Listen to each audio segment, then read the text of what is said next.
Hello po mga kaibigan, mga kababayan. Kamusta po kayong lahat? Sana po ay nasa mabuti kayong kalagayan. Saan man panig ng daigdig kayo naroroon. Ito po ang inyong ubang lingkod na si Ruel Lipat. Tayo po ay may panibagong post ngayon tungkol po sa mga bagay na nangyayari kahit saan pong lugar. Ito pong video na mapapanood natin ay totoong nagganap o nangyari dito sa aming lugar. At yung pangalawa po ay nangyari dyan po sa atin sa Cavite na pinasa po sa akin. Bago po nating talakayin yan at pakita yung video, nais ko muna po kayong anyayahan, imbitahan na kung hindi pa po kayo nakasubscribe sa aking channel, please subscribe po kayo sa aking channel, Ruel Lipat, at hit that notification bell para lagi po kayong update sa mga video posts, live streaming ko at reaction video tulad po nito. Yan. So tuloy-tuloy na po tayo dito sa ating video ngayon. Ito po ay tungkol sa mga magnanakaw. Yan. Meron po kasing pumasok sa aming residential property. Buti na lang meron po kaming CCTV at nakunan po sila na pumasok po sila sa harapan ng aming bahay at binuksan po yung sasakyan. Buti na lang wala po silang nakuha kasi wala pong laman na mahalagang bagay yung sasakyan. Gusto ko lang pong ipakita sa inyo na kahit dito po sa Amerika, sa aming lugar, ay may mga tao pong malilikot ang kamay at gustong makadanggit o makakuha ng mga bagay na hindi po kanila. Hindi ko po alam kung anong dahilan, kung anong purpose nila. Pero makikita po niyo po sa video na talagang pinasok po yung isang sasakyan at nabuksan po nila at wala naman po silang nakuha. Kabutihan, meron pong CCTV at makikita po ang kanilang itsura na dalawa po sila. Kaya ito, without further ado, panoorin po muna natin ito. Tapos, ipakita ko po sa inyo yung naganap na hold-upan dyan sa Cavite na kahit po tanghaling takhat ay meron po nag-hold up sa atin. So, panoorin po muna natin ito, video na mula po sa aming CCTV. Ito po yun.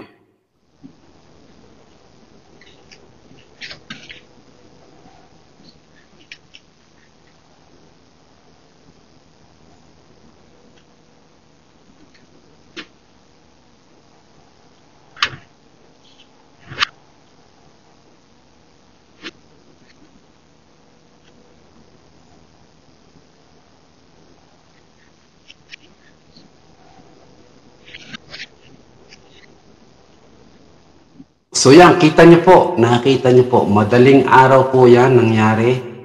Ayon po sa CCTV ay alas 5:30 ng madaling araw, to be exact is 5:34 ng umaga. Kaya madilim pa po, kaya madilim po yung CCTV, pero kita niyo po ang itsura ng mga lalaki na pumasok po doon sa aming harapan.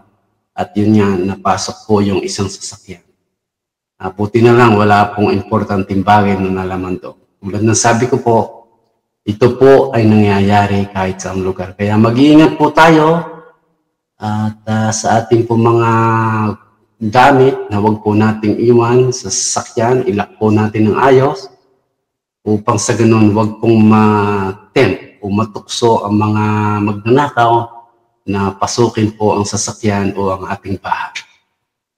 Okay, so ngayon naman po, papakita ko po yung video pinasa sa akin mula po sa Facebook na ito naman po ay naganap sa ating lugar dyan sa Pilipinas, sa Cavite. Araw pong tapat, maliwanag pa po ang araw, may mga tao pong pumasok sa isang restaurant na mayroon pong kumakain at basta lang po tinanggit ang mga gamit ng mga kumakain na may dala po silang baril. At siyempre, kinuha po nila yung mga mahalagang bagay. Makikita po natin na talagang may hawak po silang baril at nananakot po sila. Kaya ito, panoorin po muna natin at tapos balik po tayo at bigyan natin ng reaction. So ito po yung video na pinasa sa akin.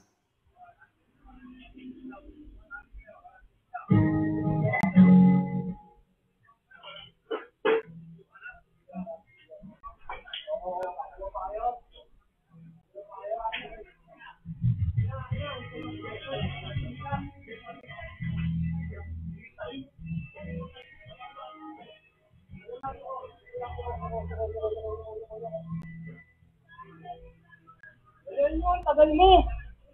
Utang ina mo. Ilalim, nasa yung nabibili ko.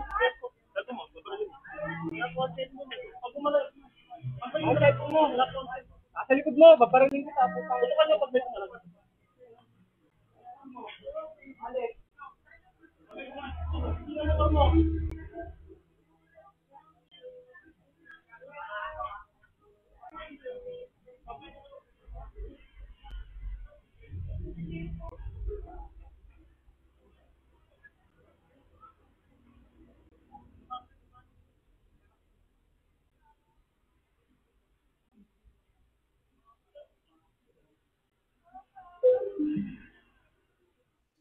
Yan, napanood niyo po.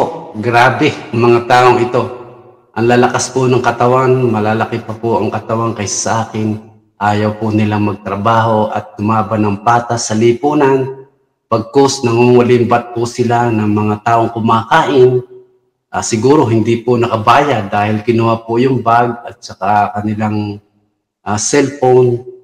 Hindi nakabayad sa kanilang kinain kasi nakuha nga po yung bag at mga kagamitan nila. Makikita niyo po na mayroon po silang dalang baril, yung mga nag-hold up, naka-helmet yung iba, yung iba yung naka-face mask. Pero praise the Lord at may CCTV at nakilala po sila at ayon po sa balita na natanggap ko rito ay nahuli po yung isa at nalaman po nila kung magkano ang perang natangay, worth na nakuha. Kaya siguro sunod-sunod na pong mahuli ang mga kasamahan ng punong nahuli. Kaya mga kaibigan, mga kababayan, mag-iingat po kayo. Huwag po kayo magdadala ng madaming mga palamuti sa katawan, kwintas, relo, at kung ano-ano pong mahalagang bagay, pati yung bag nyo. At lalo na po tanghaling tapat, wala pong pinipiling oras itong mga magnanakaw, itong mga hold-upper. Kahit po kumakain ay maraming tao ay sila ay hindi natatakot na pagsamantalahan at nakawan at hold-upin yung mga kumakain. Kaya mag-iingat po kayo. Lagi po kayong alisto. Ang suggestion ko po sa inyong lahat na kung sakaling dumating ang sitwasyon na kayo po ang na-hold up, ibigay na lang po ninyo ang wallet nyo o mga bagay na gusto nilang kunin at sana wag po kayong saktan dahil mas mahalaga po ang inyong kalusugan ng inyong katawan, ng inyong buhay kaysa pera o sa mga alahas o mga gamit na dala nyo tulad ng bag at cellphone. Hayaan nyo na lang pong kunin at yung po ay mababalik. Pero ang buhay po ng tao kapag po kayo ay nasugatan o nabaril o nasaksak o nabalian o kung ano mang mangyari, mahirap po makarecover doon. Pero yung po mga bagay na material, pwede nyo po pa yung maibalik. Kaya yung pong suggestion ko, bigay na lang at nang wala na pong gulo at hayaan nyo na po ang batas, ang tumugi sa kanila, humuli sa kanila at nung mabigyan po ng karapat-dapat na parusa sa kanilang ginawa. So ito pong mga hold-upper, sana magbago na po kayo. Hindi pa po huli ang lahat. Maging patas po kayo at gamitin niyo po ang inyong kalakasan ng katawan na maghanap buhay at hindi po yung mangulimbat ng mga kababayan nating kumakain.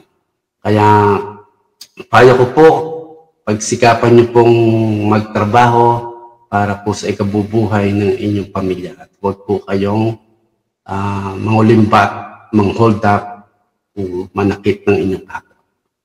Yan. Salamat po sa lahat ng mga nanood. Sana po nagustuhan niyo itong ating reaction video na ito tungkol po sa nangyari dito sa amin at nangyari pong nakawan o hold upan dyan sa Cavite sa ating pong bansa.